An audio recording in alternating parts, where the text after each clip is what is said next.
ઉપલેટામાં Guru Nanak hall ખાતે સર્વરોગ નિદાન કેમ્પનું આયોજન કરવામાં આવ્યું હતું। માનવ સેવા દ્વારા ઉપલેટા શહેરમાં દરરોજ ફિઝિયોથેરાપી કેમ્પ તેમજ સૂચકો સારવાર નિદાન કેમ્પ તેમજ કોઈ પણ પ્રકારના દુખાવાના કેમ્પનું આયોજન કરવામાં આવે છે। ઉપલેટામાં માનવ સેવા ટ્રસ્ટ અંશેત્ર તેમજ રણછોડદાસ આશ્રમ આંખની હોસ્પિટલ દ્વારા આંખના ઓપરેશન સાથે દાંતને લગતા રોગો, ચામડીના રોગો, કપાસી તેમજ મસા, હાથ પગ, કમર, મણકા, નસ દબાવી, પેરાલિસિસ સારવાર નિદાન કેમ્પનું આયોજન કરવામાં આવ્યું હતું। આ કેમ્પમાં દાતા સ્વ જયાબેન જીતુભાઈ ઝાલાના સ્મરણાર્થે રાખવામાં આવેલ છે। આ કેમ્પનો સંપૂર્ણ ખર્ચ ઝાલા પરિવાર દ્વારા આપવામાં આવ્યો હતો। આ કેમ્પમાં આંખના ઓપરેશનને, દાંતને લગતા રોગોની સારવાર, ચામડી રોગની સારવાર તેમજ હાથ પગ, કમર તેમજ મણકાના દુખાવા, નસ દબાવી જેવા અનેકવિધ રોગોની સારવાર નિદાન ડોક્ટર દ્વારા કરી આપવામાં આવ્યું હતું અને આ કેમ્પમાં દર્દીઓનું નિદાન કરવામાં આવ્યું હતું। લોકોએ આ સેવા કેમ્પનો બોડી સંખ્યામાં લાભ લીધો હતો। કેમ્પને સફળ બનાવવા માટે માનવ સેવા ટ્રસ્ટના સંસ્થાપક લાલજીભાઈ રાઠોડ, ટ્રસ્ટી તેમજ દાતા ડોક્ટર અર્જુનભાઈ બાબરિયા, સંજયભાઈ માકડિયા, કેશુભાઈ તેમજ રમેશભાઈ તેમજ સહિતનાઓ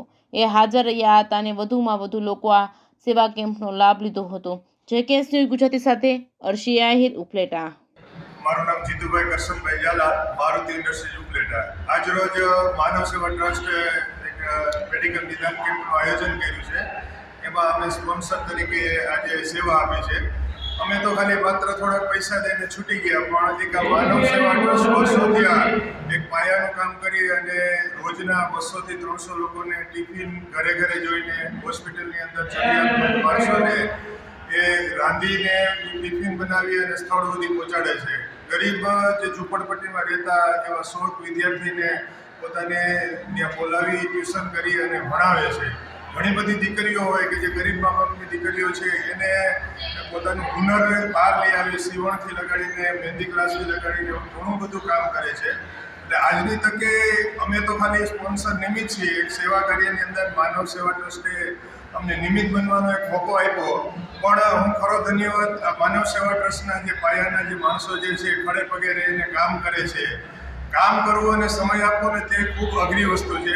એ કામ જે પાયાના લોકો કરે છે એને આજે હું 2 હાથ જોડી અને ધન્યવાદ આપું છું કે આવા સારા કાર્યો છે તે વારંવાર કરતા રહીએ। ઘણા બધા ગરીબ દર્દીઓ છે એ સારી હોસ્પિટલ સુધી પહોંચી ન શકતા હોય, મોતિયો આંખની અંદર આવી ગયો હોય, ખબર ન હોય, તો એવા લોકોને મોતિયાનું નિદાન થાય અને પોતાના બધા જ માનવ સેવા છે એ તમામ ખાવા પીવાથી લગાડીને પહોંચાડવા સુધીનો ખર્ચો બધો જ એ ગરીબ માણસને કોઈને આવવા દેતા નથી।